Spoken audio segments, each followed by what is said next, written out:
If you cannot do simple math, don't even bother going to fucking school. Good evening and welcome to Give Me a Break. I'm John the Carmody. Throughout the 9 years of this broadcast, my main focus has been on education. What better way to do it than we did last season? If you've been tuning this broadcast last season, we've been focusing on the project on the state of Baltimore as it's going through a rough patch of scandals throughout all of its years. We focused in on, ghost students, tampered report cards, test scores, to even a judge who took a rapist off the sex offender registry list and allowed him to be back in school. The judge is still not talking. We're still committing a case. Now it's going to be different. Could you imagine as a teacher being surprised that not any of your kids for 4 years has passed a single math test? Well, the one person you're about to meet, no student for 4 years, no student test is proficient in math at Baltimore High School. It's a stunning failure, but when it comes to the outcomes, so what's going on? Here's Chris Papps. Carl Stokes is a former Baltimore City Council member and charter school operator. You're shaking your head.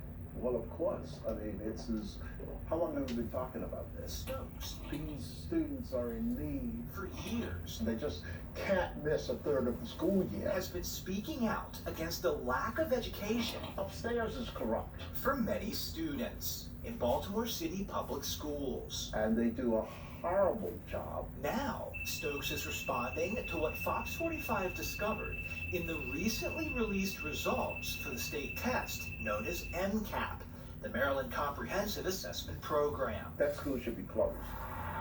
Achievement Academy at Harbor City is a high school in northeast Baltimore.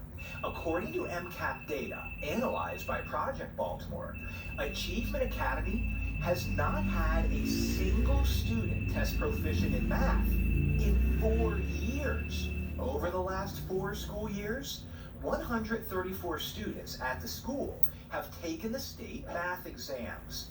Not one scored proficient. It says that the leadership is worthless, pretty much. They are failing their mission.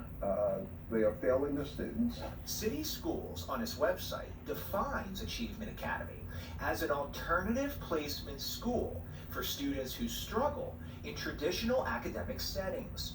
The school's vision, according to its website, is to cultivate lifelong learners and productive citizens. And the school gets a lot of your money to achieve that vision. According to state data, in 2021, Achievement Academy received more than $20,000 for each one of its 372 students. By 2024, Achievement had an enrollment of 202 and received more than $42,000 per student. In other words, over those 4 school years, Achievement Academy's per student funding more than doubled, and still not one student over those years tested proficient in math. When you look at a school like Achievement Academy, and you look at the amount of money it's getting, Sure. and the education the students apparently aren't getting, who do you hold accountable?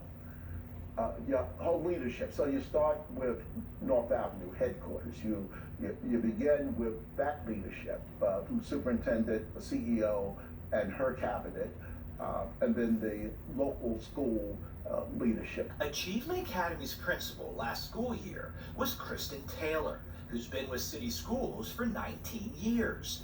According to City Schools' 2024 employee database, Taylor made nearly $150,000 in total earnings. Fox 45 requested an interview with City Schools to discuss math scores at Achievement Academy. The district declined and instead sent a statement which does not even mention student outcomes. This statement says nothing about 0 students being proficient in math and how the district plans to improve the quality of education.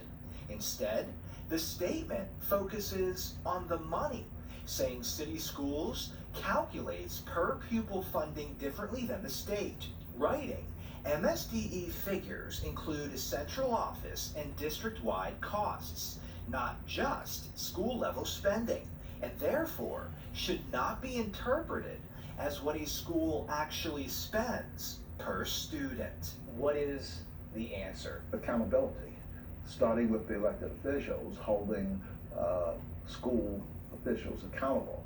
What does that look like? At some point, you have to withhold money in terms of increases, salaries, etc., and withhold promotions, and finally, you must dismiss persons who don't meet the standard that you're trying to get to for these young people. Also, take a look at this. This is the school ranking website from the Maryland State Department of Education. Every year, every public school in the state gets a ranking of a low of 1 star to a high of 5 stars. Achievement Academy gets 2 stars. This school, which has not produced a single student in 4 years who's proficient in math, according to MSDE, is not one of the lowest performing schools in the state.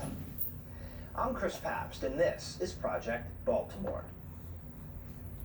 Now, all right, we're gonna have more. We're gonna dedicate this whole episode to Project Baltimore catch up. We're gonna catch up on some Project Baltimore stories we've not been talking about. And before we go on break, I had promised you the Monica Lewinsky story. We're gonna have that for you on a future date. But because of this, we're gonna have the Monica Lewinsky story for you on a future date. So look for that. So more Project Baltimore coming up. So stay with us. Welcome back. Before we continue, like I said before the break, I had planned to give you the Monica Lewinsky interview in her own words, the Barbara Waters interview with Monica Lewinsky, but because of me not doing the Baltimore Project catch up, we'll have that for you all this week. So you'll look for that on a future date. All right. All this week, we're going to be doing what I call Project Baltimore catch up. We're going to catch up on some stories about you, the folks of Baltimore County. If you live in Baltimore County, this episode's going to be all this week. These episodes are going to be for you for maybe like for a couple weeks, this week and next week. So next 2 weeks, we're going to be focusing on you, Baltimore County, and the state of Maryland, because Baltimore County is going through a lot of scandals, like this next one. Last season, we focused in on a student who was raped, as well as a judge who not only put him on the sex offender registry list, but decided to put him on probation, send him back to school, and then take him off the sex offender registry list. Now that got parents very, very angry. And for months, Project Baltimore has tried to get answers, and even trying to talk to the judge, but that never happened. And more is going to be coming in. So what in the world is going to be happening right now before this all escalates too far? Here's Chris Pabst. Here again is Chris Pabst. Are you surprised by what Fox 45 News and Project Baltimore is going through right now when it comes to the Maryland judiciary?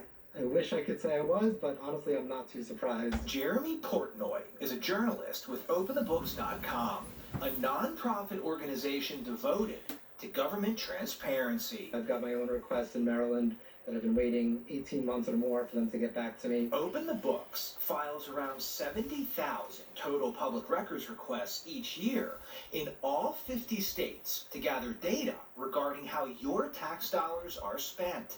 And Portnoy says Maryland is one of the hardest states from which to get information. It's definitely frustrating. Fox 45 News on January 9th filed this public records request with the Maryland judiciary, seeking to obtain the rulings issued by all juvenile court judges in Baltimore City going back to 2018.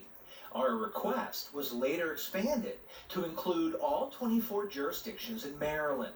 These court decisions would offer insights into how judges rule in juvenile cases, which impacts who's allowed to be in school with your children.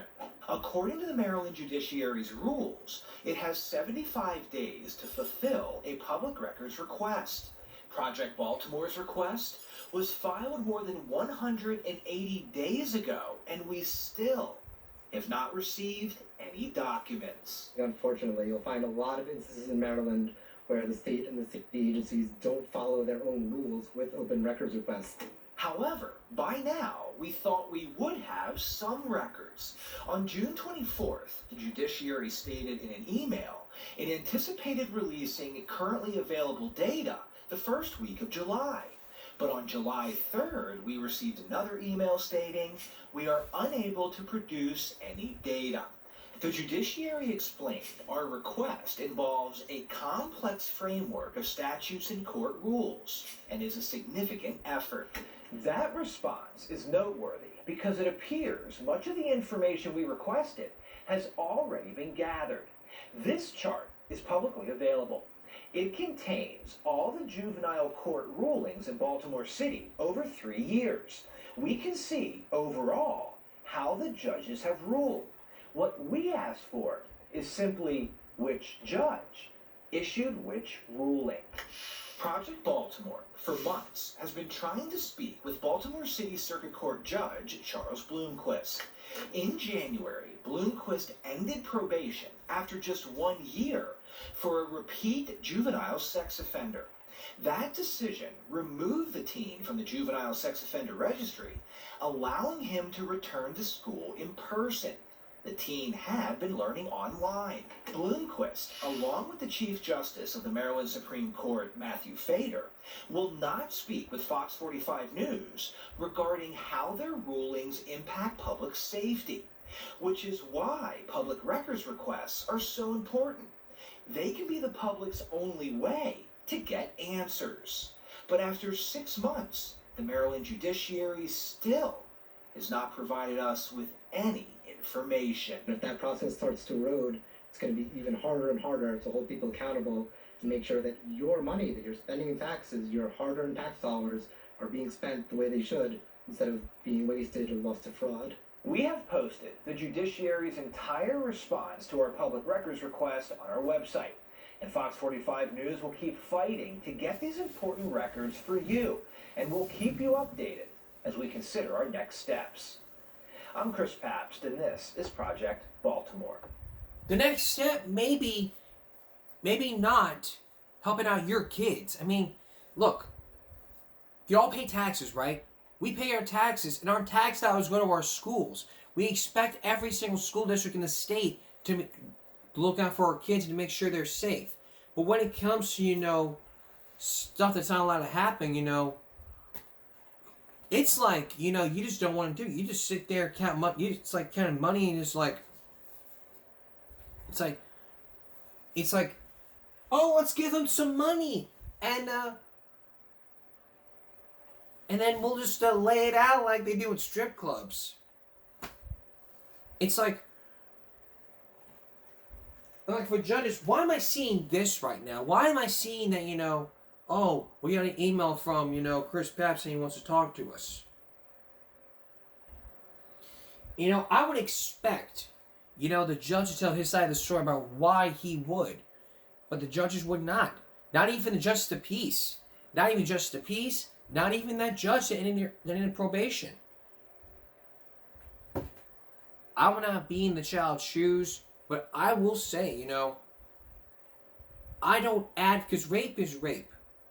Sexual assault, harassment, sexual harassment.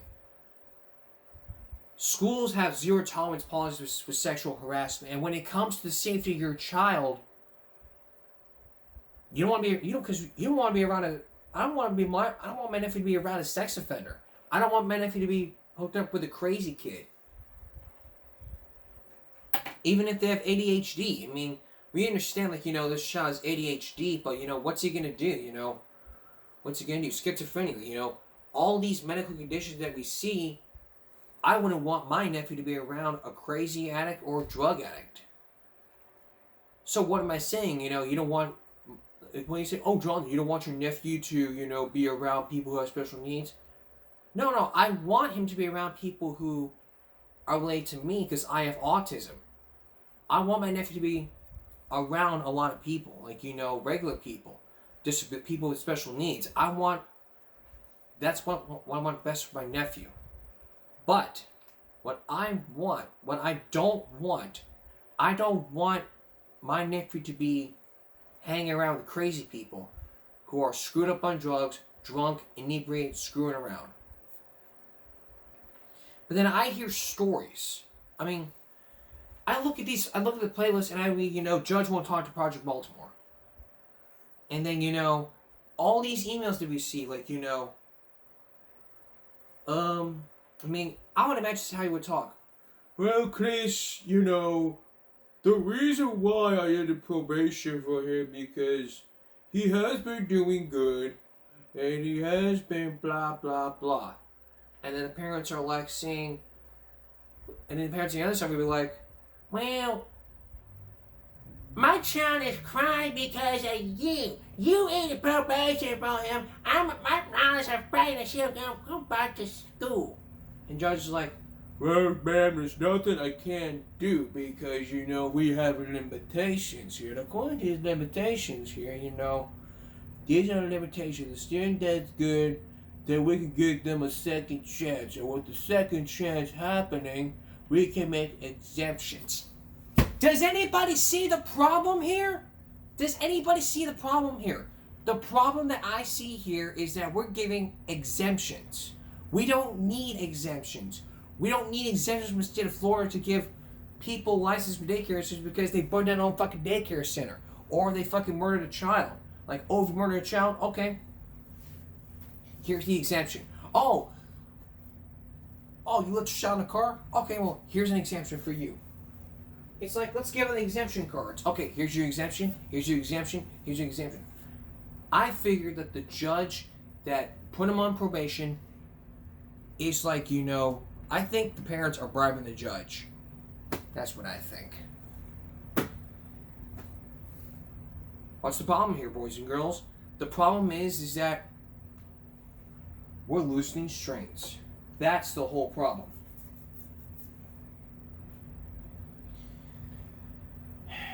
When we come back, we're going to give you an update about a student death that happened.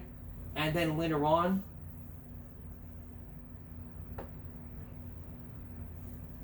when we come back, more Project Baltimore,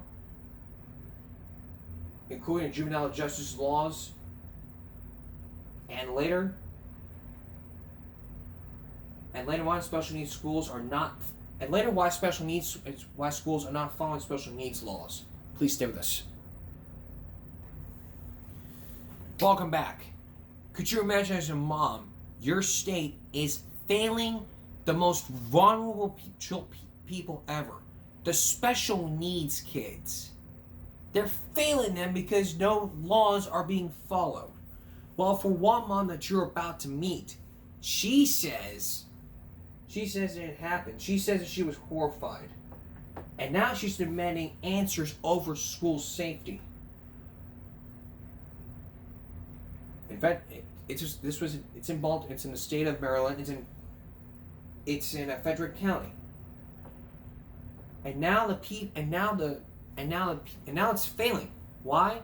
Well, once again, here's Chris Papps. Maryland public schools are not only incapable of giving a child an education of value to them, they're incapable of keeping them safe while failing them. Those words, written by this mom, Cindy Rose, to the Maryland State Board of Education. Project Baltimore recently published a story here that should scare everyone. And Rose would know. You want that, buddy? Can I have that? Her son, Ben, is entering his final year in Frederick County Public Schools. He's like this little Elvis half smile when he knows he's doing something slick. The 20-year-old is nonverbal, bound to a wheelchair, and has been injured while at school, including dislocating a toe and being cut under the eye. He was injured in the eye and no one knows what happened to him. And Rose said the school rarely provides explanations for the injuries. I'm very concerned for special needs students. This is the Fox 45 report that prompted Rose's letter. We're not willing to give kids what they need. A Project Baltimore investigation found the Maryland State Department of Education, MSDE, and many local school systems, such as Hartford and Baltimore counties, do not keep detailed records on the number of special needs students like Ben What's up, buddy? who require one-to-one aids. He'll pick things up and he will not put them down. Rose says she worries about Ben's safety because he can't tell her what happens at school if he comes home with an injury. You're not done? No, you're not done. So after seeing this Fox 45 report, Rose wrote the state hoping to get answers. If a list of students who require one-to-one aids is not kept by the state, and the state is not tracking the students, who's holding local school systems accountable for the safety of those students? I would like to know what the Maryland State Department of Education is doing to address the growing concerns over safety for our special education students. How are you advising the county boards of education and school systems? Rose sent her letter on June 12th. A few weeks later, on July 8th, she received a reply from Assistant State Superintendent Antoine Hickman. In the reply, Hickman wrote, MSDE is investing heavily through grants, policy shifts, and accountability measures to strengthen services and oversight for special needs students. I'm severely disappointed in their response because I thought it was a serious issue. It's a typical bureaucratic, here I'm going to throw you some really pretty flowery words. The letter mentions additional funding through the blueprint to create initiatives to rebuild school climate through restorative practices, which will strengthen oversight and eliminate disparities. Hickman admits driving change is a large task. Okay, wow, you got these programs. What are they doing? What are you actively doing to make us feel like our children are safe? And I'm not getting any of that. In 2019, Anne Arundel County student Bowen Levy died after choking on a glove at school. Bowen was supposed to have a one-to-one aid while at school, but he did not have a one-to-one aid. He was not being properly watched. I was horrified. Even after reading the state's response, Rose still does not know who's watching local school systems to ensure they're keeping special needs students like her son safe. She wrote this letter with a specific question, which she says was not answered. MSDE needs to know we're watching. We're not going to sit back anymore. I think there's too much bureaucracy and things aren't happening because there's way too much bureaucracy. The safety of special needs students is a pressing issue in Maryland. Through our investigation, we found one school district that appears to be in violation of federal law when it comes to providing the supports to special needs students that it's required to by law. That report in the coming days. I'm Chris Pabst, and this is Project Baltimore. In which there is not one school, not one state is doing a damn thing. All they want to do is just, they get the money, count the money, get the money, count the money, get the money, count the money, get the money, count the money, get the money, count the money, make a pile, make a pile, make a pile, make a pile, and then poof. New policies get put into place. We get new It's like this. Let's make more buildings. Let's add in more gym facilities. Let's put in more programs. Let's give teachers more raises. Let's hire new assistant principals. Let's create new gyms. Let's add in more students. We don't care about special needs kids. We'll throw them all under the bus. And we won't make any laws. We don't care. We don't need to follow laws. Fuck you. That's like that's like all these schools giving the parents the middle finger. Like, oh, here, you want your details about your special needs child? Well, we injured him, fuck you. That's the way it is, Not every school cares about special needs kids. Where I live here, we have a special education program. And they damn well make sure our special needs kids are being taken care of by aides. What does that tell you, boys and girls? That tells you, that we are doing better than the state of Maryland. I challenge somebody from the Florida School District to hop on a plane, go down to the Baltimore County school system, get them the middle finger, and give them the finger. I mean, you damn well have to take me to Maryland, because you know what? I just shit I would shit all over the county. County school system. You know what? I just pull my pants down and just shit.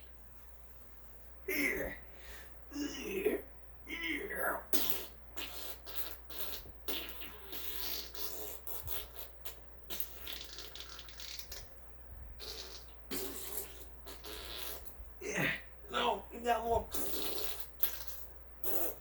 Is that my weeks are gone? And then wipe my ass for my report card. Give me that report card. Give that, say, here. You fed up special needs. Smell that. That's how I know the Baltimore County is fucked. Because no one cares about education, about looking out for education than you parents out there. I mean,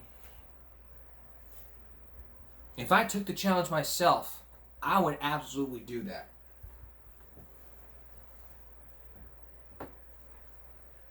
Now let's look at special needs schools not following the law. Because when it comes to special needs kids, every state needs to follow specific laws within their state. And in the case of Maryland, they are not following that. In the case of these Maryland schools, they are not following state law when it comes to educating special needs parents.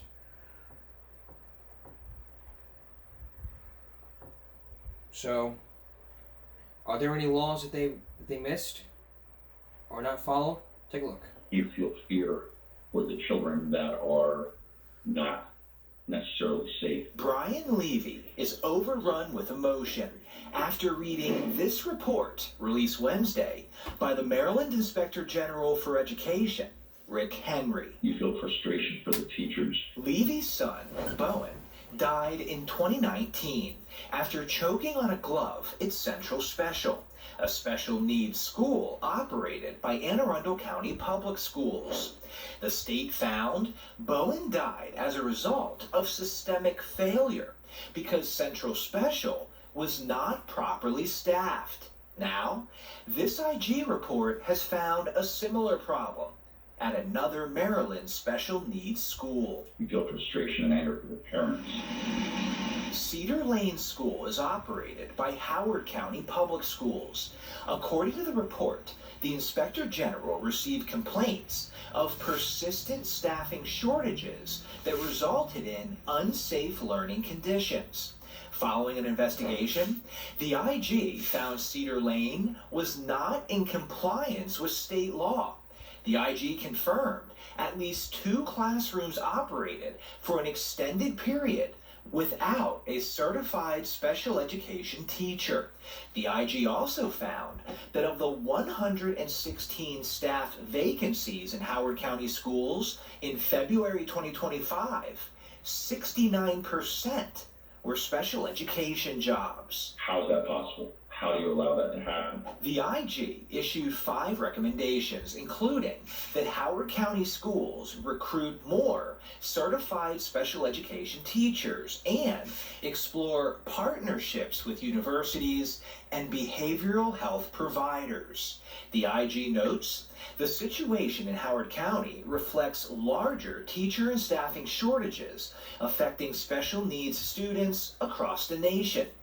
But Levy believes the reason for local staffing shortages is obvious. These teachers, with the vacancy rates they're having, knowing how difficult their job is to start, they're being ignored.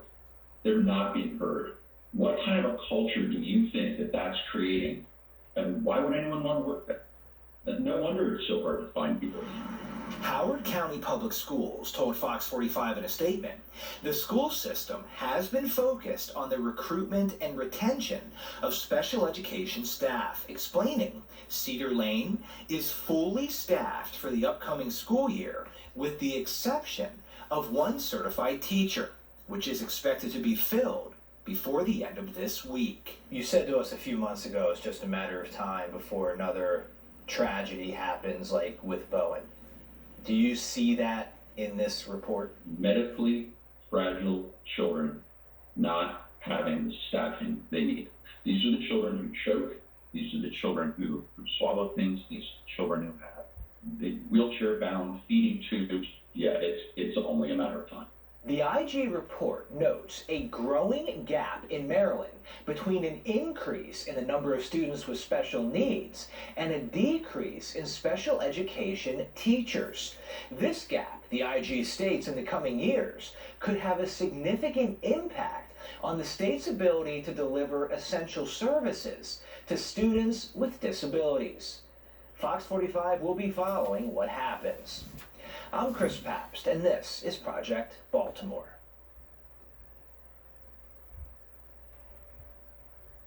So, what that tells you is more needs to be done when it comes to the safety of a child. And not just a child, a special needs child. Alright. When we come back, an update about this, about the death of that child. And more about the lack of one-on-one aids, as well as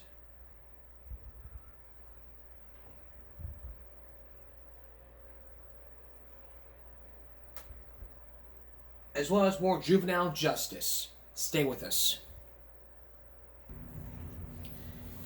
Last season, we brought you a Project Baltimore story about a special needs child who back in 2019 choked on a piece of plastic. The parents were furious because there was no aid to help out.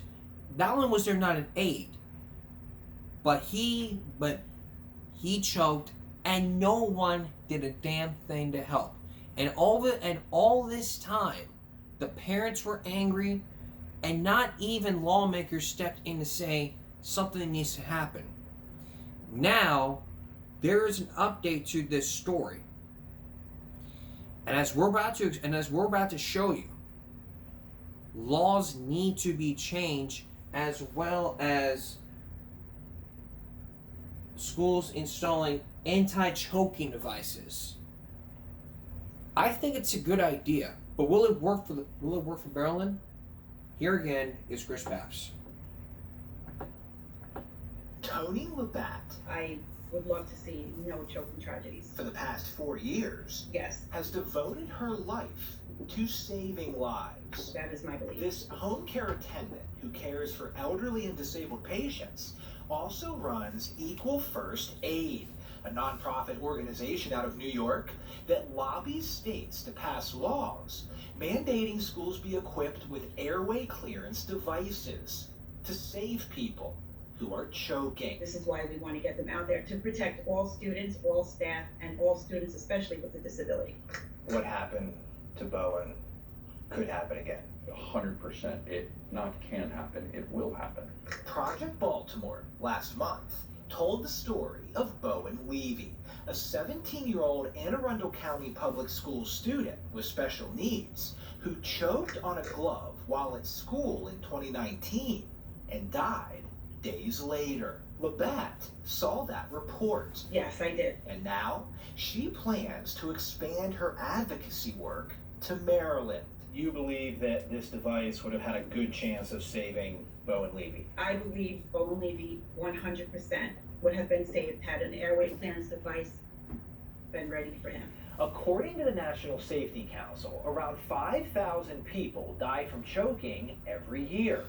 And since establishing Equal First Aid, Labatt's work has helped 11 states introduce legislation that mandates airway clearance devices be installed in every school.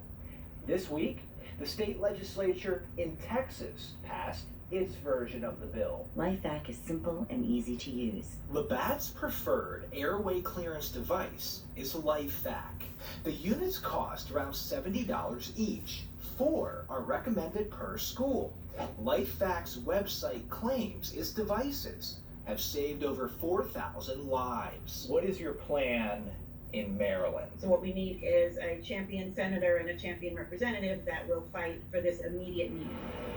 To find a sponsor for a bill to install airway clearance devices in every Maryland school, Labatt plans to soon begin contacting state legislators, and she has been in touch with Brian Levy, Bowen's father. How did your conversation go with Mr. Levy? It went very well. Hopefully we can do something over the next few months with legislation. In states where legislation has been introduced, opponents have argued airway clearance devices can cause discomfort or delay rescue because a package needs to be opened, whereas the Heimlich maneuver is immediate aid. You place it over their nose and mouth. But Labatt says airway clearance devices are a last resort.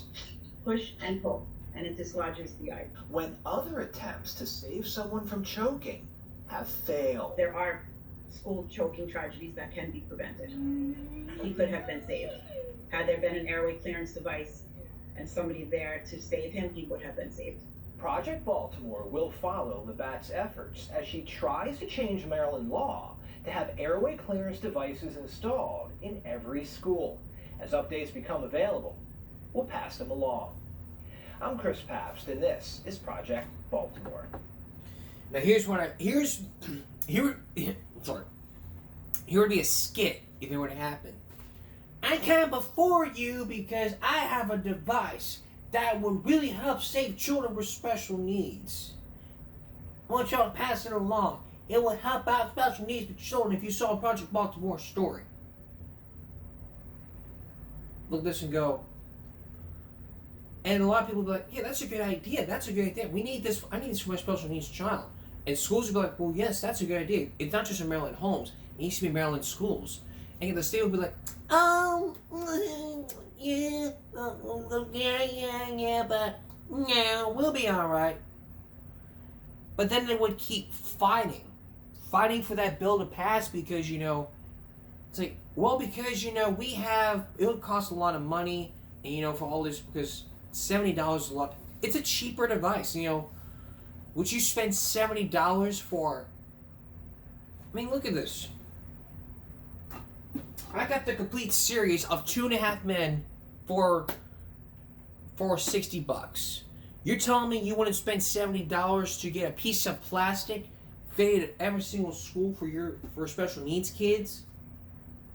I would spend $70 for each child, for each school, give it to them and say, hey, this device right here would really help out a special needs kid and could really save them.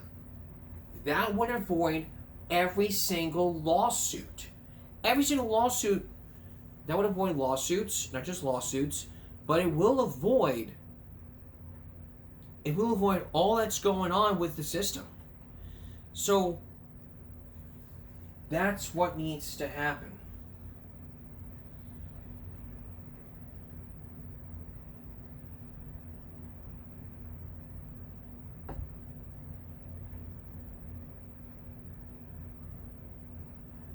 But promises are not being kept and made. Alright. And when you make promises, you gotta keep your promise. You can't just go by your promise and sweep it under the rug. I mean, you can't just be like, oh, we'll sweep this under the carpet and we'll sweep it under the carpet. It's like, we'll just keep it quiet and we'll deal with it when we have to during the summer. It's like, we're not sweeping a major incident under the carpet. You can't just sweep this incident under the carpet and expect, for it to say, and expect to put a band-aid on it and be like, oh, it'll be all right.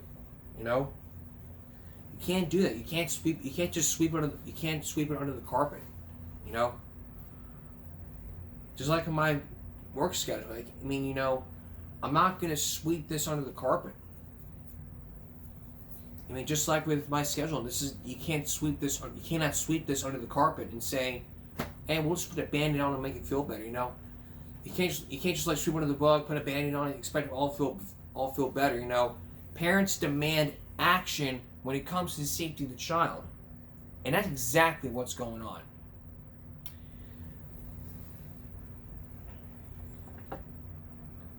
And that's exactly what's going on, because not one person here would step up to say, look, there's been an issue going on with, say, hey, you know, there's been an issue going on with all these schools, and yet not one person would step in and say, hey, you know,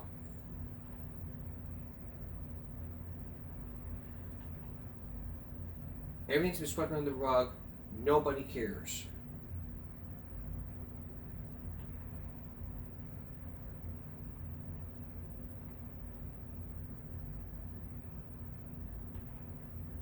But there's more about these life-saving devices. This is from last month. You're looking at a miracle. Maryland State Delegate Rick Metzger on October 1st will celebrate a milestone. God had his hand on me. On that date in 1975, Metzger had an artificial aortic valve implanted into his heart at Johns Hopkins, which was designed to last 6 years. You know, there's only one other American with this valve. A valve that's still functioning today, nearly 50 years later.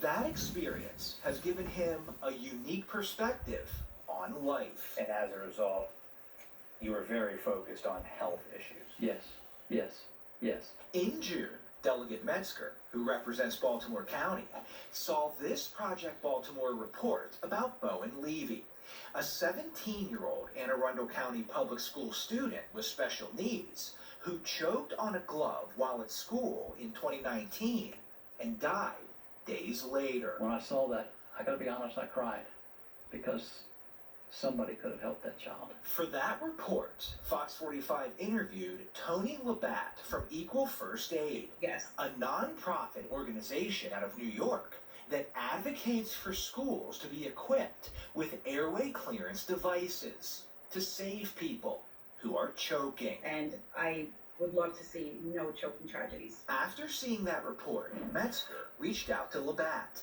and got to work drafting legislation that would mandate all public schools in Maryland have airway clearance devices, similar to this one.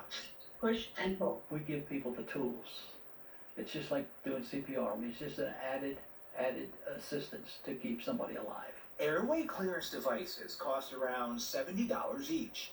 Earlier this year, Texas passed a law mandating that schools be equipped with at least one device to assist choking students.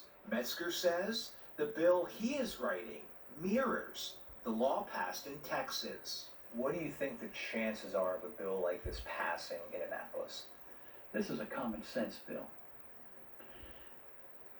I think if people don't wake up in Annapolis on a common sense bill, it's going to be very, very difficult in the next elections. Opponents of airway clearance device laws argue the devices can cause discomfort or delayed rescue because the package needs to be opened, whereas the Heimlich maneuver is immediate aid. Metzger agrees that airway clearance devices are a last option, but he says if someone is choking in a school, it's an option that should be available to potentially save a life. We need to help our children. We need to love our children. We need to give our teachers the tools that they need. We need to give the administrators the tools that they need. And if a state legislator, as I am, I want to be able to give these tools to these people. Metzger says he plans to pre-file the legislation so it's ready to go by the time the next legislative session begins in Annapolis in January. We will be following this bill, and we'll keep you posted on its progress. I'm Chris Pabst, and this is Project Baltimore. And we're still going to be on this case as to where this bill stands. In the meantime, this state is already passing that bill and it already has that piece of plastic. But I imagine the whole Senate would be like, no, we don't need this. But he'd be like, but it would, but man, but Mr. Senator, Mr. Senator, it would really help our kids if I were to give it all the teachers. No, we're doing all right.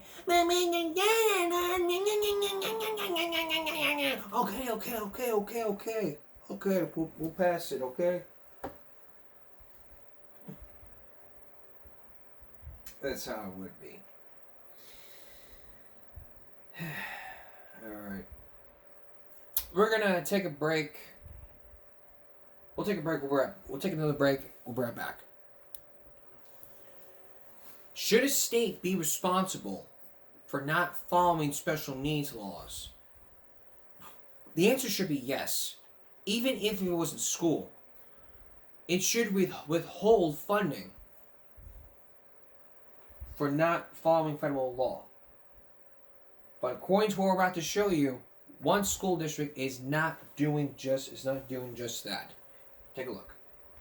That's inexcusable. There's a reason that child needs an aid. Cindy Rose is upset. Oh, yeah. Over what Project Baltimore uncovered regarding how Maryland's second largest school system is protecting students with special needs. That makes me angry. Can you with that, buddy? Rose's son, Ben, attends Frederick County Public Schools.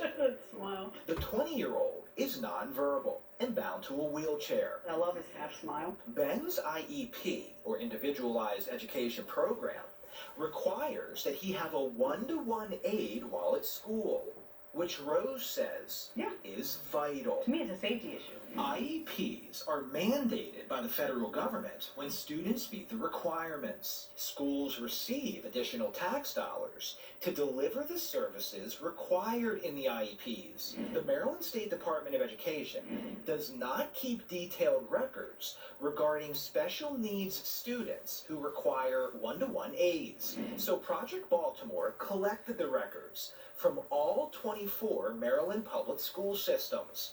And we found one district, Prince George's County, appears to be in violation of federal law. If my child didn't have the aid that he is required now in his IEP, I would take him out of school until that person was hired. Prince George's County Public Schools, as of May 31st, had 434 students who require a one-to-one aid in their IEPs. But only 354 students had a one-to-one aid assigned to them. That means 80 students in Prince George's County are federally required to have a one-to-one aid, but do not have one. In a statement, the school system explained to Project Baltimore that it's committed to ensuring all students receive the support and services they need to succeed. However, staffing one-on-one aides remains a challenge. The district explained it's looking to increase hourly wages to attract more qualified candidates. No, excuses don't matter. You have to have it by federal law. Fire the $100,000 a year administrator that you don't need and hire a couple of aides. IEPs are not optional. School systems are federally required to provide the services laid out in the IEPs. Prince George's County Public Schools gets the money for the IEPs, but those 80 students are not receiving the services. So who is holding the school system accountable? To find out, we wrote the U.S. Department of Education asking what accountability measures are taken against school systems when mandated services are not provided. The U.S. DOE replied, it does not have statutory or regulatory authority to investigate individual complaints, and these responsibilities rest with the state. So we sent the same question regarding accountability to the Maryland State Department of Education. MSDE replied, explaining it conducts routine audits and monitoring and may require corrective action when violations rise. The state added it is currently working with Prince George's County Public Schools to mitigate the impact of staffing shortages. But is anyone held accountable when school systems fail to provide services to special needs students that are required by federal law? As of now, it appears the answer is no. There's a reason that child needs the aid for safety, for his education. Keep in mind, in 2019, Anne Arundel County student Bowen Levy died after choking on a glove in school. Bowen was supposed to have a one-to-one aide, but he did not have an aide. And now we've learned in Prince George's County, there are 80 students who are required to have one-to-one aides, but do not have them. And as of now, it appears no one has been held accountable. We will stay on this story. I'm Chris Pabst, and this is Project Baltimore. Common sense alert. The federal government needs to held, not only hold the state, but the school accountable. Not only the schools, not only the state, not only the federal government, but the state needs to be holding the school accountable, saying, why weren't they any of these? Sorry, why weren't these 80 kids? Why does these 80 kids have IEPs? It's like, well, we don't need them, but you're required to by law. Why? We didn't feel like it. Oh, because you didn't feel like it. Well, let me just sit there and tell you, I don't give a shit. You are required by law, to give all these 80 kids an IEP, and you failed to do that. So because of this, we're going to withhold your funding. Press the withhold button. I'll tell you to get those 80 kids an IEP, this button, we're going to withhold the funding unless you write to us by the next 30 days to get these 80 kids. You don't want to do that? We're going to keep on withholding, and we're going to hold you more accountable. Y'all understand? Bitch. Okay, y'all have a great day now. Bitch. But in all seriousness, states need to be holding schools accountable for not following federal law. And if the state won't do anything about it, then yes, the federal government needs to step in and say, why aren't you holding these kids accountable? And they say, we don't know, we didn't feel like it, then the plate has got to be stepped up. Alright, we have one more left, and it's going to be all about what we talked about. Corporate megastores are spending millions.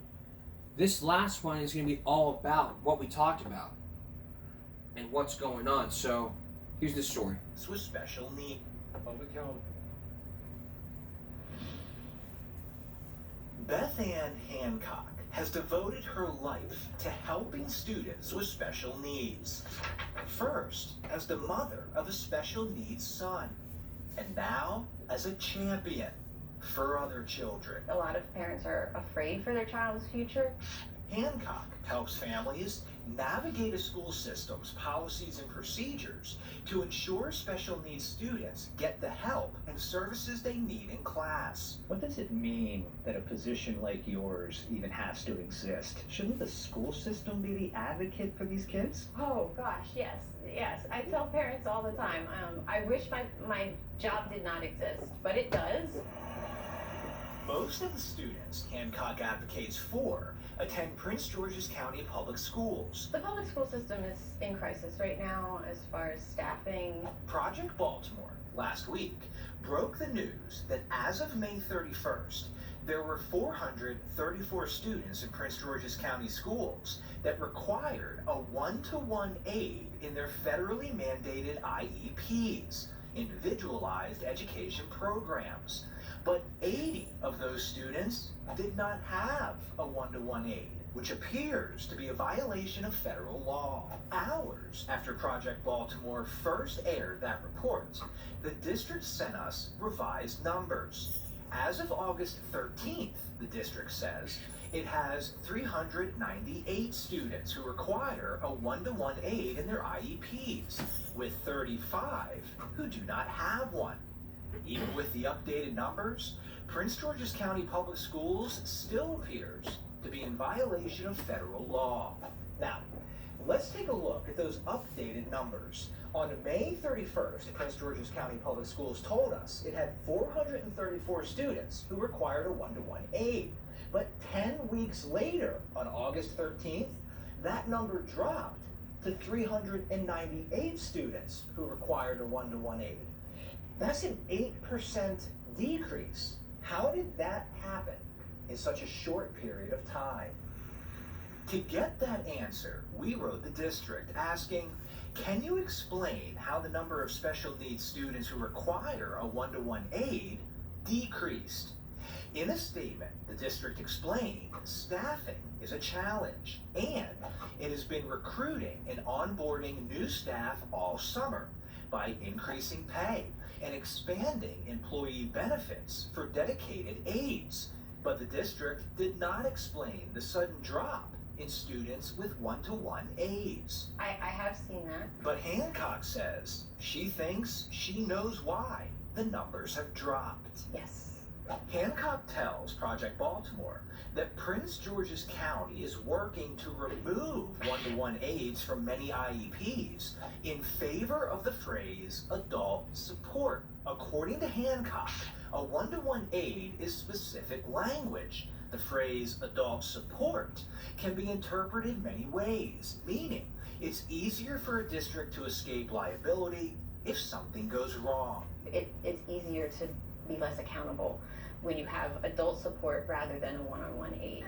That approach is similar to what Anne Arundel County Public Schools used in 2019 when 17-year-old Bowen Levy choked on a glove at school and later died. According to his IEP, Bowen was supposed to have a one-to-one aid. He did not. Instead, Anne Arundel County Public Schools said Bowen had support assistance due to staffing issues. Is the lack of staffing creating a safety issue for students with special needs? Oh, absolutely. It is. It's in crisis. Project Baltimore has requested an interview with the CEO of Prince George's County Public Schools to discuss his approach towards special education. So far, our request for an interview has been denied, but we will keep trying and keep you updated. I'm Chris Pabst, and this is Project Baltimore. We're gonna have. Okay, that's it for now. But but coming up on Wednesday, there's more, especially Blueprint, and lawmakers demanding answers from Maryland, as well as state judiciary, juvenile justice, and a mother who has been very angry for juvenile justice reform to her daughter has something to do with this. So we're going to take a break. We'll be right back. Finally tonight, would you ever think about this? How would you feel about having unlimited chocolate milk? Not just in your fridge, but how about in your tap, in the shower, in the whole system? And your mother is furious, your dad is chill about it, your sister's all like, why is there chocolate milk in the shower? Why is there chocolate milk in the sink? Why is there chocolate milk in the tap? And then your dad's all like, this is pure gold. In tonight's Spiral Break, it's going to be all about a YouTuber who decided, I'm going to replace the tap water with some chocolate milk. That got over a million views. Take a look. I'm replacing the entire water system in my house with chocolate milk to surprise my family. We first had to stock up. This might be the stupidest thing I've ever done. Then I topped up the tanks with the best drink in the world. Let's go see if it worked. I turned on the tap and it somehow was flowing out. There was chalky milk coming out of the shower. No way it's actually working. Now to see if the kitchen sink works. Chalky milk on tap. Look at this. Chalky milk whenever I want. Now we wait. What the heck, Michael? home. I said chocolate milk in the shower, dude. Michael Dad is gonna be so mad. Brody told me there's chocolate milk coming out of the taps. Let me see. How did you do that? So what, you're not mad? This is like pure gold. This is the best thing you've ever done. Maybe you just don't tell Mum. Don't tell Mum. Imagine walking in and be like, I will give you some water. Why is there chocolate milk in the water? How'd you do that? I replaced the water system. Breaking my service coordinator. I stay in Alyssa Lamb's house after my mom and I had a big fight. And all of a sudden, I would replace the tap water with the chocolate milk, and she'd come home and be like, why is there chocolate milk in... Like, why is there chocolate milk in my water system? My brother would say the same thing. There's chocolate milk in the water. My dad would be like, it's not pure gold, son. How'd you do that? Well, I replaced your water system. That would get a lot of laughs. So again, all this week, maybe next week, we're gonna do some Baltimore catch up. That's all for this edition of Game Break Monday going to Tuesday. We'll see you again for Game Break Wednesday. Follow us on YouTube and give me a break. Stop bullying, speak up, concentration, not strength. No jaywalking. Take care of yourself and each other. Before we leave, a little recap from Sunday. Make sure you know who's watching your kids when it comes to daycare centers. We're going to repeat that for you on our next second look. Good night.